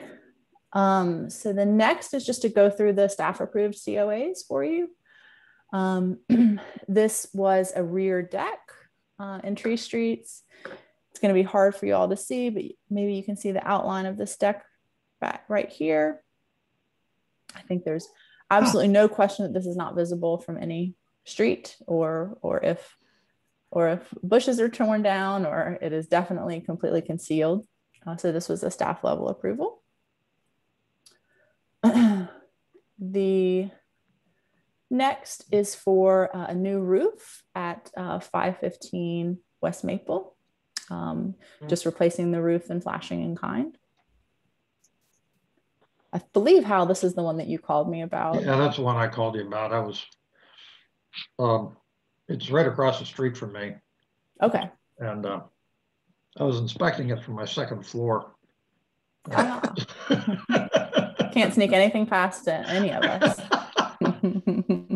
No, I was just following up on him to harass. I just wanted to be able to harass him if he didn't get it. I already told him he needed it. He did it. The next is for a sign at 124 Tipton. This is for a hookah bar. They were actually very great to work with. You know, this is a corner. And so they had originally proposed 2 projecting signs like this, and that's not allowed. You're only allowed 1 primary sign. And, you know, there were lots of options for secondary signage that they could have done. And they just said, you know what, let's make it easy and just remove one of the signs. So that was a staff level approval as well. And then lastly, there's another one that Hal and I talked about at 512 Maple, just across the street from the last one on West Maple. What? Remember I called you to ask about the windows and whether or not they had to replace them with wood windows. Oh, yeah. So, you know, our guidelines are not very clear. There's something wrong with the address because that's my house. That's what I was wondering. What is your address, Hal? That's what got it. Wait a minute. What is your address, Hal? 512 West Maple. 512. Yeah. Well. Hal, what's Gwen doing over there? What? Did you put new windows in, Hal? Nope, haven't done anything with the windows. Wait a second. Other than work like hell to restore them. Okay. Those windows are original. Yes, they definitely are. I will have to. This may be that the applicant filled out the application incorrectly because it is for 512.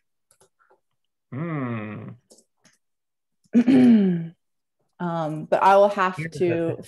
Well, if he wants to pay for new windows, I'll take the CMA. They're really nice, true divided, double hung windows. He better. I don't know what it'd be. It's a good thing you talked to Hal about this. Right.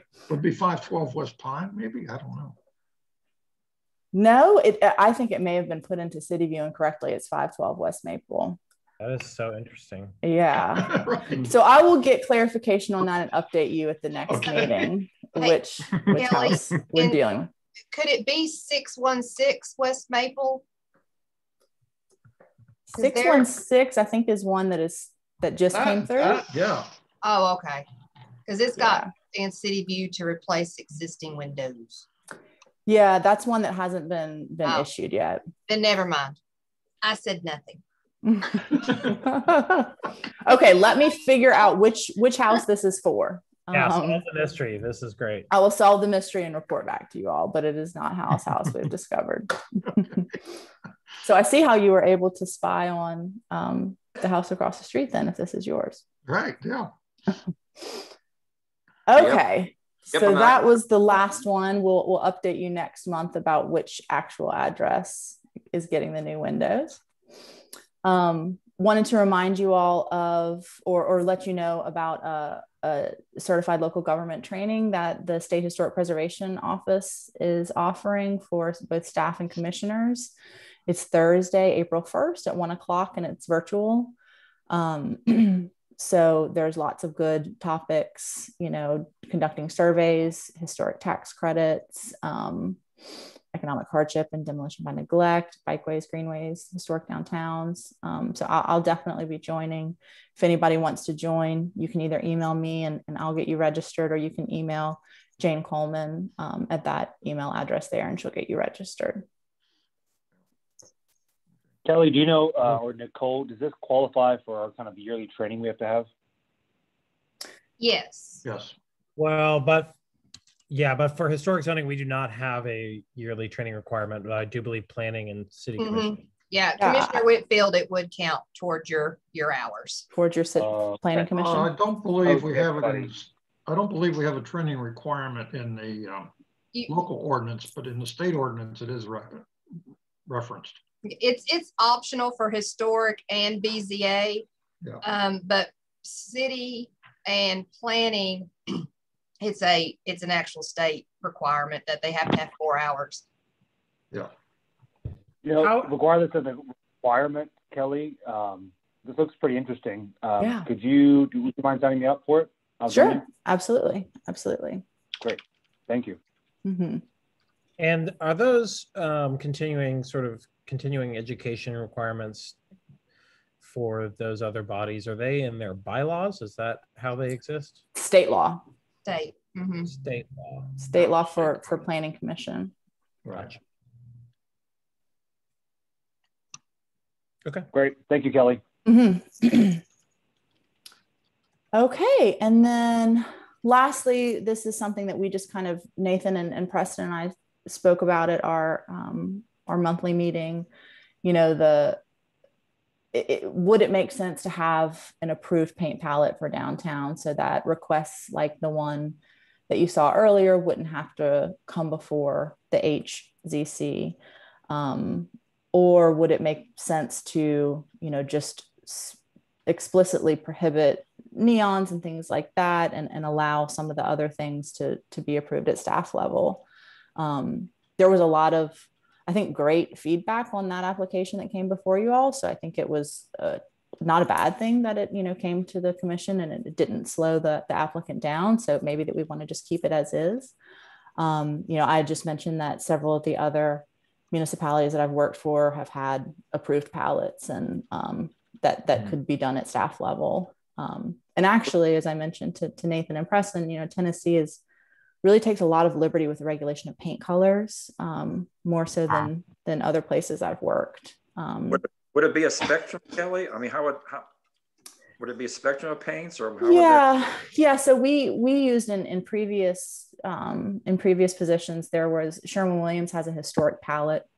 And it's, you know, just a lot of neutrals, and it does get down to, you know, this is for the Victorians and this is for the classic palette. And there are some kind of more era specific, but generally speaking, they're somewhat, I don't want to say neutral because there are reds and more interesting colors and blues and things like that, but they're a palette that have a historic kind of feel. And you know, if an applicant wanted to paint something, provided it's not, you know, original brick that they want to paint over or something like that, but if an applicant wanted to change a color and select one of those historic colors, they could do that at staff level. We wouldn't have to approve that then. Is that what you're saying if they decided? That's an option, you know, and again, seeing how you all handle paint. And I think it is important. And I think that it seems like you all believe that it's important too. You know, just thought we would, Nathan and Preston and I talked about just bringing it to you guys tonight to see what your thoughts were on that. Yeah. I would think it might, you know, as a pre-approved option that people could just select one and go with it. But I wouldn't necessarily want to limit people to that palette. Right. Yeah, I totally agree with that. Right. If I was an applicant, like, you know, and there was this broad color palette and I could just pick one of those and be done with it, that would be really nice. But if I wanted to go a different direction and come before the commission, I'm really in favor of this idea. Well, I'd just like to weigh in on this because we went through this several years ago when Dan Brown was a CLG coordinator. And of course, Dan comes out of New Orleans and a lot of other, and he encouraged us not to approve a palette because it frequently leads to legal issues. People sue over it if you get it too tight and try to mandate it too much. So I'm not opposed to it, but I think if there's some way we can maybe come up like a broad So this palette. wouldn't be a mandate, Hal. This wouldn't be, these are the only colors that can be painted. Right, okay. It would be, here is what can be approved at staff level, basically. But there are so many colors under the sun that could be approved by the commission. And that's right. And you get into deeper weeds because as we mentioned, you know, the Victorian buildings would have a much brighter palette that, you know, a lot of those colors aren't necessarily reflected in, you know, Benjamin Moore or Sherwin-Williams standard historic line. Right. You know, and as you mentioned, there's a lot of beiges in there that also are not necessarily appropriate, that an owner can go, well, I'll pick these 7 beiges and we'll go with that. Technically, we can't say anything about it because it's pre-approved. So I think there's some discussion to be had there and some details to work out. Right. So my thoughts on this, Kelly, I think that what we can do is then establish a recommended color palette so the applicant can have an informed decision when they come with an application. Our downtown is so small. I think one of the benefits is that we get to weigh in individually without compromising. You know, we're just at a smaller scale right now. So I think that having maybe a suggested color palette that we're familiar with and that would lend for our support would be a good recommendation for applicants without us sacrificing the ability to kind of provide suggestions or weigh in. So maybe there's some sort of middle ground where we can give them something to go off of without sacrificing weigh in and purview because we're so small. Sure. Yep. So you mean something to a basis from which they can propose something, but still come before you all? Basically, the approved paint palette, but a suggested one that they can select from, and then based on their particular building or property or aesthetic, we could weigh in on that. But exactly like you've said, it gives them a pre-approved selection to go off of. Mm-hmm. Mm-hmm. Yeah, something like that, or even something where we've got a selected thing that you say, okay, if you take this, then that's a staff approval. If you want to do something else, it's a right. That's what I was. That's what I was thinking. Yeah, I think something like that. I'd be willing to look at that. Either or. I mean, how many buildings downtown are we talking about? You know, that's the other thing. Right. Our historic downtown. Yeah, most of them shouldn't be painted. Buildings. Right. Right. That's a good point. So most of the time we're looking at trim. Right. Right. Mm-hmm. Not that paint's not important, because we do talk a lot about paint. We talk a lot about color. I do think that this is a good idea and a good resource for applicants. Right. I just think that we are in a position to provide more intimate, firsthand feedback to them, whereas bigger municipalities don't have that. So maybe we try to find a middle ground between these two things. Yeah. I think the question to answer is, or one of the questions to answer first is, how many buildings are we actually talking about? You know, so maybe I can before next meeting, get a little inventory of, okay, these are what we're actually talking about. Here's this collection. And if there is, well, these are all, you know, 1920s, you know, then we could come up with a palette that would work with most of them. Yeah, because our buildings are probably 1890s, 1930s, mostly downtown. And honestly, I wouldn't even go off Sherman-Williams. They have paint catalogs for that. The catalogs at the time had the approved color. Right, that's true. So even if you just take the historic catalogs and say, here's a great basis, you know. Right. That's true. Yeah, I think that's a good idea. A little inventory is a great start. Okay. Yeah. Okay. So allow me to chime in just for a second. You know, we are really lucky. The city of Johnson City is so lucky to have you all as a board, because you all bring so much either experience or expertise in this area. And so if we could kind of drill down a little bit into one of the reasons why this is important from a staff perspective, and it's less of a board issue because you all would handle this appropriately, is that there are other communities, unfortunately, that don't have this kind of experience or expertise on their boards.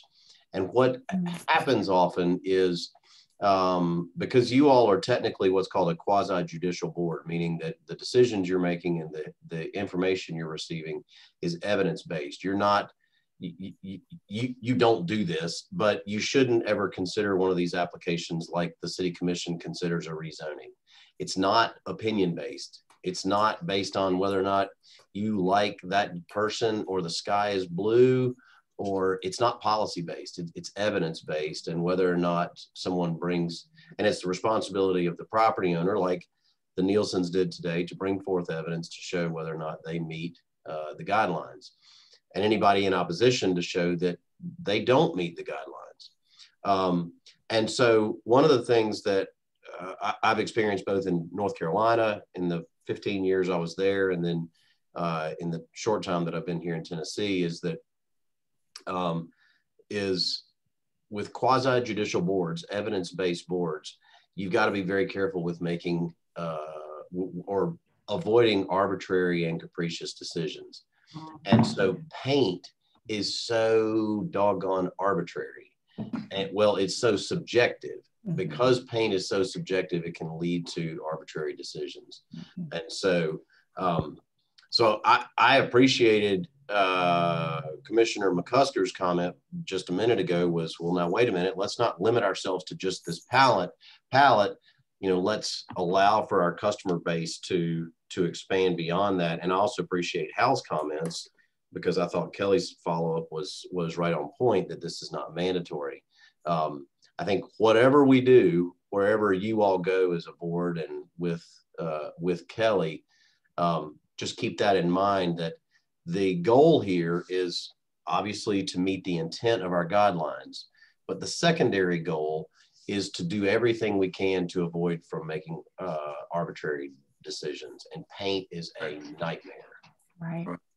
Right. And this is such a good observation, Preston. Thank you. Because truly, like, if we had some resources to provide to community members that we could also bounce off of, it'd make it so much easier. I mean, we waste a lot of time going back and forth with inappropriate colors that are stated in the guidelines, but that they don't read or acknowledge. And so, you know, this would be a really efficient solution to the paint problem. So I think that, yeah, it's a good point. Good. Okay, well, I'll be sure to have maybe a short little presentation for you all next meeting with a little inventory and potential palettes. Awesome, thanks, Kelly. Ms. Duggan, before you move on, I just to keep you from having to add stuff to your plate, which I know is full. I was digging around here for you behind the scenes. Does it happen to be 512 West Pine Street? I was digging around too behind the scenes too. And because 512 West Pine is replacement of windows. Okay, I bet you that would be a possibility. Yeah, I bet you that's what it is. But I know the post office has trouble keeping the two of us separated. Okay, well then I feel a little bit better. Right. Let's see.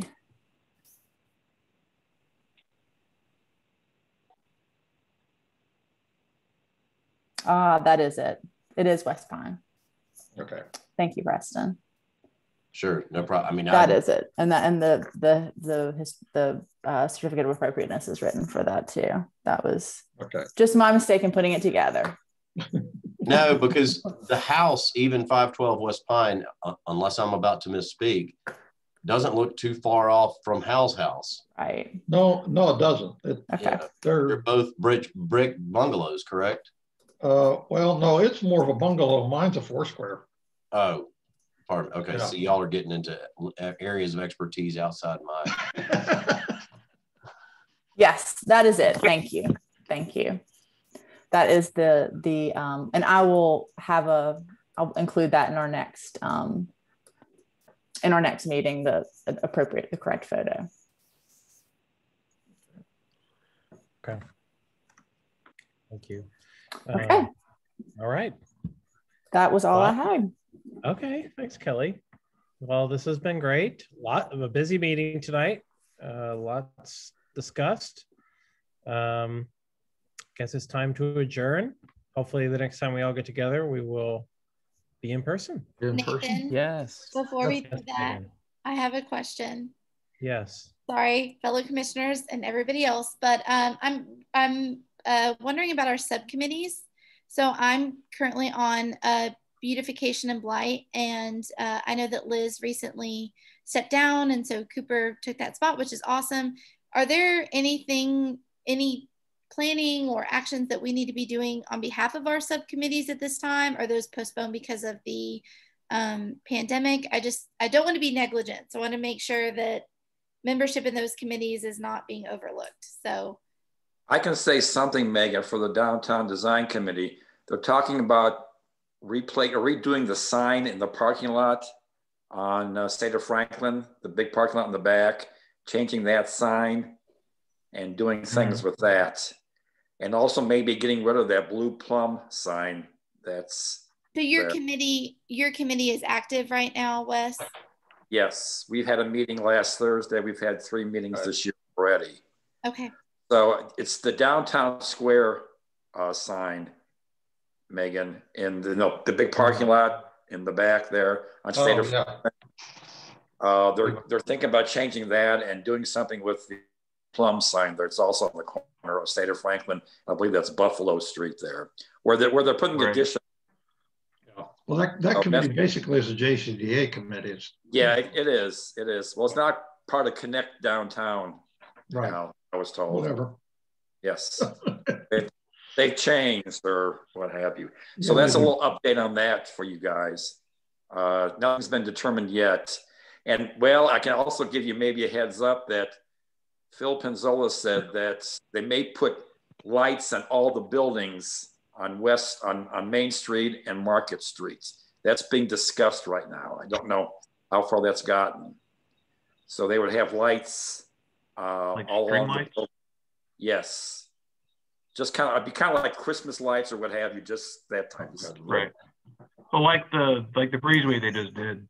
Exactly. Everywhere. Right. Okay.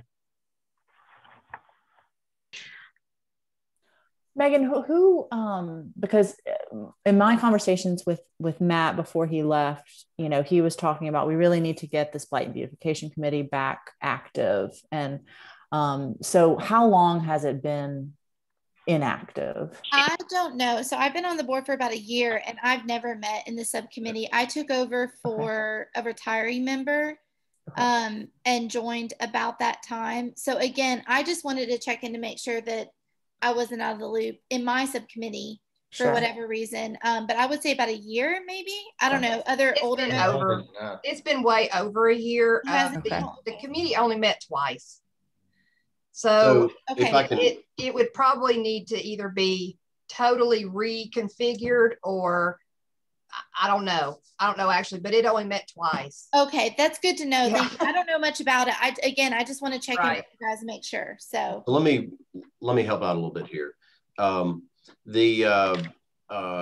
This group came together, and it was a combination of members of the Historic Zoning Commission, the Planning Commission, as well as members. It was 2 members of each board, 2 members of the Board of Dwelling Standards, which is our minimum housing board, 2 members of the Planning Commission, and then 2 members of the Historic Zoning Commission.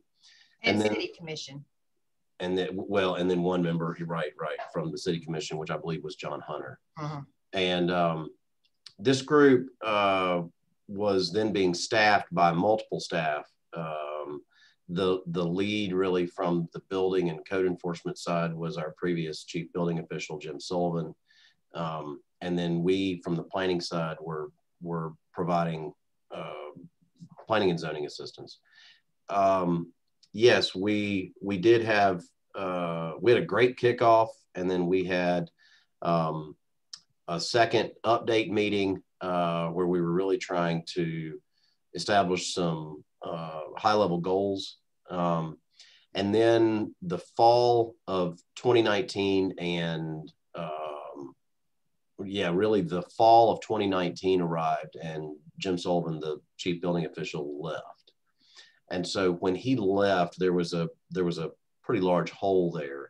And so we went through a fairly significant staff reorg, shifting some folks around, getting the right folks on the seat on the bus, and really, you know, obviously for positive impact. What we did not want to do was just simply replace Jim like for like. There was an opportunity there to move some folks around and to really improve some of our operations. What that did was that put that task force just really immediately on the back burner. Get us through the holidays of 2019, and then we get into January of 2020, and we all know what happens next. And so, what had happened was we lost our chief building official. We lost several code enforcement officials who kind of went with him, so to speak. We have since restaffed up our code enforcement team. We now have Dave McClelland, who is an associate AIA. He was the deputy chief building official. He has now stepped up into a new role as development services manager, and really as a high-level project advocate. And then we also since backfilled the chief building official position, and then created other new positions. So it has taken us this amount of time, plus the pandemic, to really get staffed back up, to get ourselves organizationally back in a healthy position. And so we are ready. I've got a planner position that I'm trying to fill ASAP. And so once we get that planner position filled, we will be ready to really begin taking on some of these really important both strategic initiatives, but also policy initiatives. And so there was a lot behind the Blight Task Force that extended well beyond just the historic areas. It reached into everything from abandoned buildings to improved code enforcement actions. How do we limit or reduce the number of days that go into abatement or mitigation so that you don't have things sitting out on the streets and the curbs? How do you improve and further empower the code officers to do what they try to do every day? How does the police department get involved with that? How do we improve our minimum housing process? How do we continue to educate the tenants? And so all of that then spills over into your historic areas, because they are traditionally the more urbanized areas where you have the older housing stock. And then not only do you have the older housing stock, but oftentimes you have a more diverse residential community, and so economically diverse. And so so it's a huge undertaking, but one that we're excited about and want to get back into. It's just we got derailed there for a variety of reasons, both personnel and global pandemic, but we're excited about getting back on that. Yeah, me too. I'm excited to see where y'all go. This was good. Yeah. Well, thanks everybody. I think we'll go ahead and adjourn, and okay. We'll see you. Can I make one comment real quick? I know everybody's ready to go. Sorry, Doc. As it relates to the meetings and whether or not we're meeting in person and all that, I want everyone to know that the city manager is reopening City Hall on April 5th. So that's the Monday after Easter. So far, he has indicated that all meetings, both committee and regular meetings, will be in person. That's for all boards and commissions. However, the governor's order extends through April, so I've got a ask or a question into the city attorney, Sonny Sandos, as to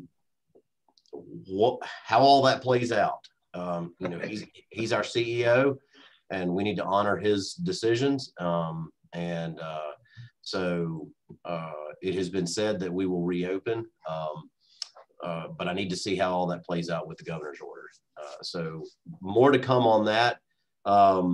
As it relates to the committees for the Tree Streets guidelines, those will be in person, but just know whether it's the committees or regular meetings, Kelly will continue to operate remotely, just simply because she's out of town. But there will be times when she comes into town. She has been gracious enough to offer to come into town for the bridge plan presentation before the city commission. So high level events like that, she will grace us with her presence. Otherwise, she will continue to be remote from Knoxville. And with that, I will.